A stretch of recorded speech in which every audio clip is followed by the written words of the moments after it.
Oh man, I can't tell you how much I appreciated Superman Legacy. That's just what I'm going to call it. I'm not going to call it James Gunn Superman. Although, it would be strange to actually name the film Superman Legacy because it was so much about polygamy. It was kind of shoving society's scandal addiction in its own face. You know, you're halfway through the movie and you're like, why am I looking at this weird old man doing a hula dance talking about how sexy his own daughters are? It's weird. And yet the audience should feel like indicted because they, the normies, the critics, the haters, that's what they are infatuated with. So, but that didn't happen. I'm walking through Times Square and I see David Cornsweet, Midge Maisel, Jennifer Lawrence's husband, all propped up on the advertisements for Superman, right there on 42nd Street. And the casting is so perfect, I realize that it's a generational thing. Like, these children will have the ideal Superman cast in their mind so that they can, like, visualize a definitive American superhero in its, like, most recognizable, visually defined way. It was like a Superman for the generations, really. Not a Superman for the generations. It was very much like a clean slate Superman for a brand new generation. And that was my take. I'm like, this movie's gonna be about, like, sort of defining Superman for new Americans, like first generation migrants, children going to see Superman in the movies. That's what this is going to be. This is going to be like, I'm thinking the word essential, but like primordial, essential, primordial, elemental, definitive, you know, like a clear, like a, you know, it was just, when I saw the you know, Stories High poster of David Cornsweet and I don't know her name, but the actress that played Ms. Maisel. So then you watch the movie and you're like, well, Midge Maisel is older than David Cornsweet, but you're like, you know what? So what? So Lois Lane is like 40 years old and Clark Kent is like 24. That's fine, you know. She was Midge Maisel. She dated a stand-up comedian, heroin addict, and then she became a journalist. That's okay. Stand-up comedian, right? Then, you know, it's like, okay, so Midge continued to evolve, and now she's Lois Lane, and she's dating a younger guy who happens to be a Kryptonian.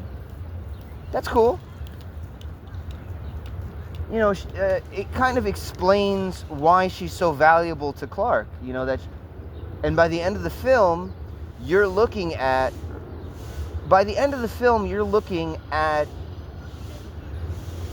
Superman, Clark Kent, Kal-El. You're looking at him looking into her brain. He's seeing galaxies. You know, you're asking yourself why, and here's the tragic thing. Here's why this movie's unpopular. Not that it really is unpopular, but here's why this movie has to be pooped on in social media.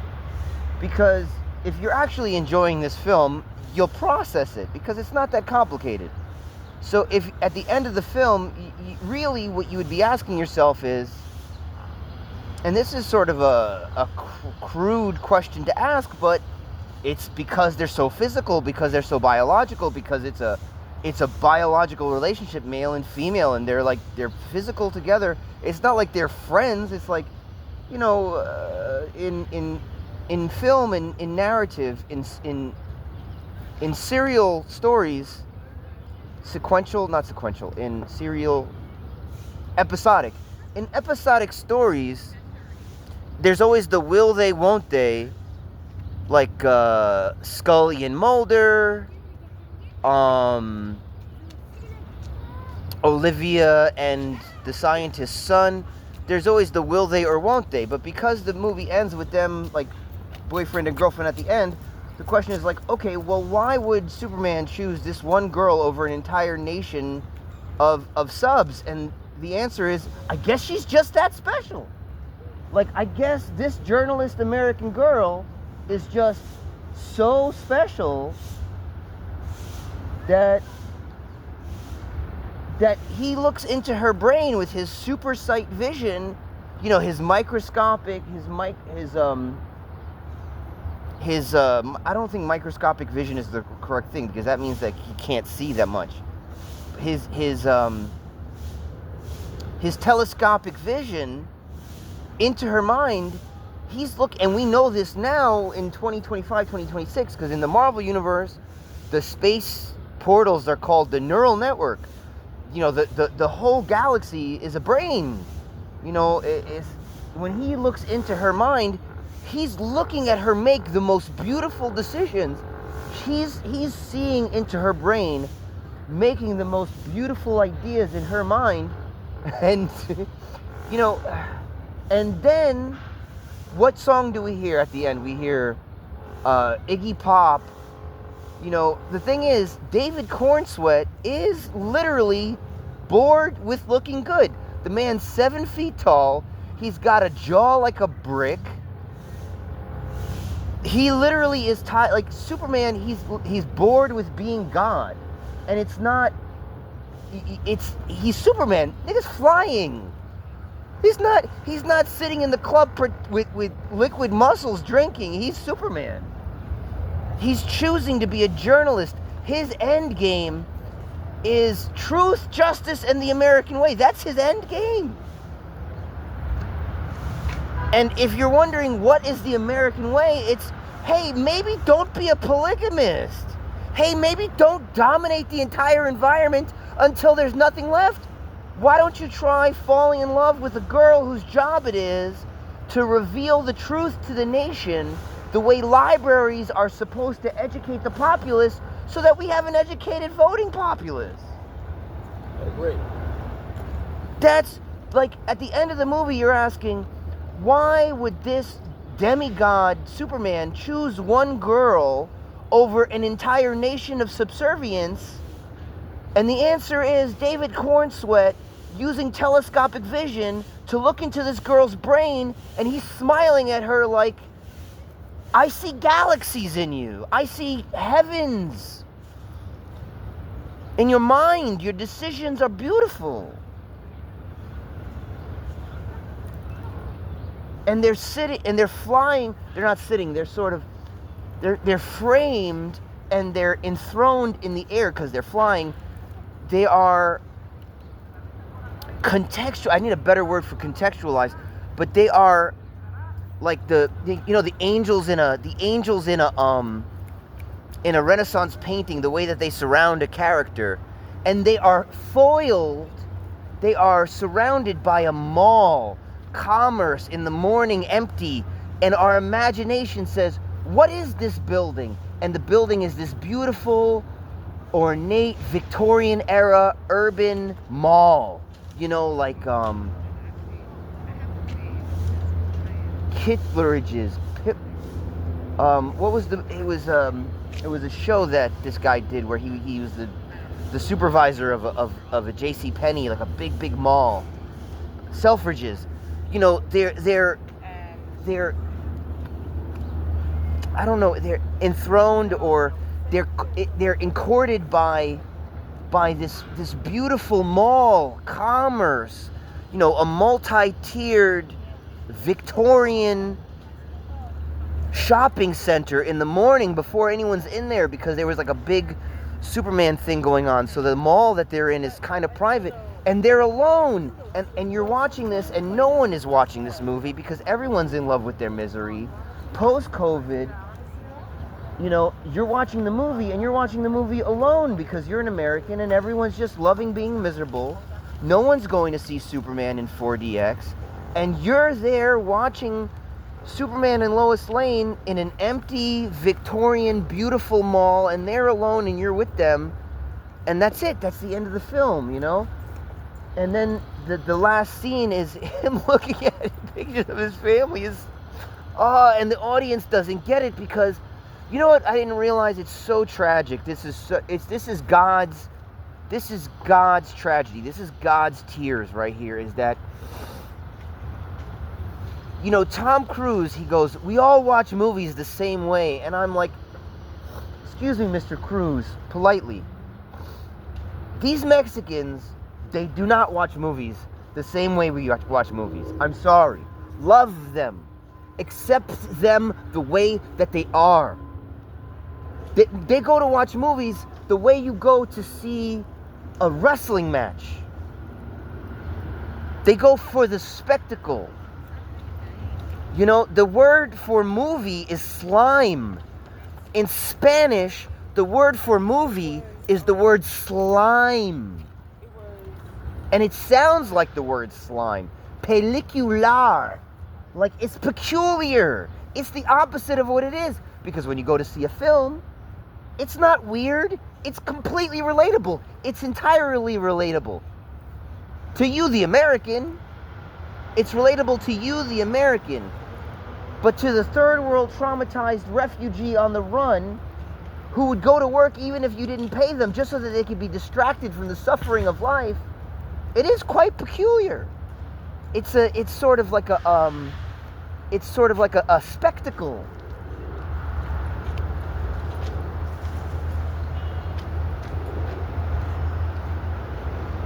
Hello, Anubis. I smell like a lot of things, and I move differently than most of the conformists in the environment. So the dog kind of wants to pay respect because everything is really like it's a big temple. It's a big obvious temple.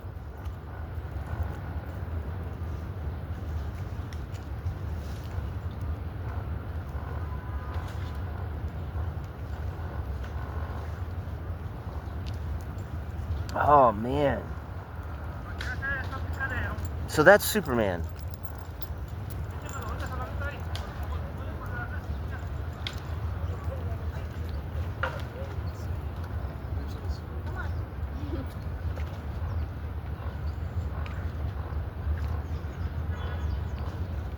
My friend, he asked me, why is Superman's hair so black? I said, because one specific demographic of humans tends to have like 17 children. That's why Superman's hair is so black.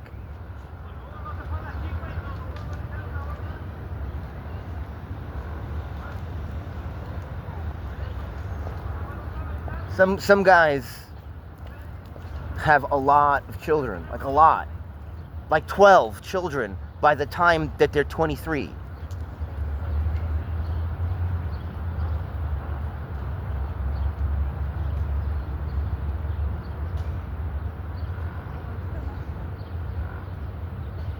Are you guys New Yorkers? Well, I am, but my grandma is from St. Petersburg. Well, I was asking if you, like, basically if you're going to be here this month, I would recommend going to see like the next big special effects movie. You know how there's like story movies and then there's like big show movies. Oh, yeah. I would recommend seeing the next big special effects movie in 4DX. Okay. Whoa.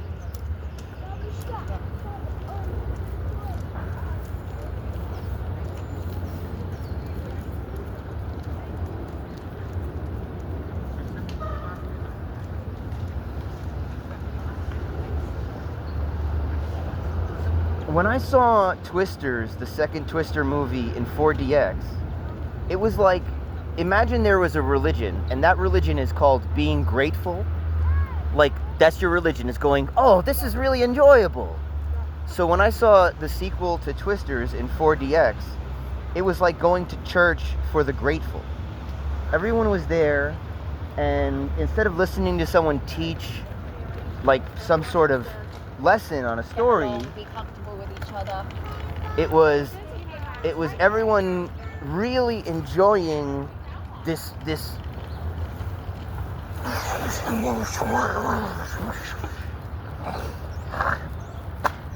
and as a homeless person,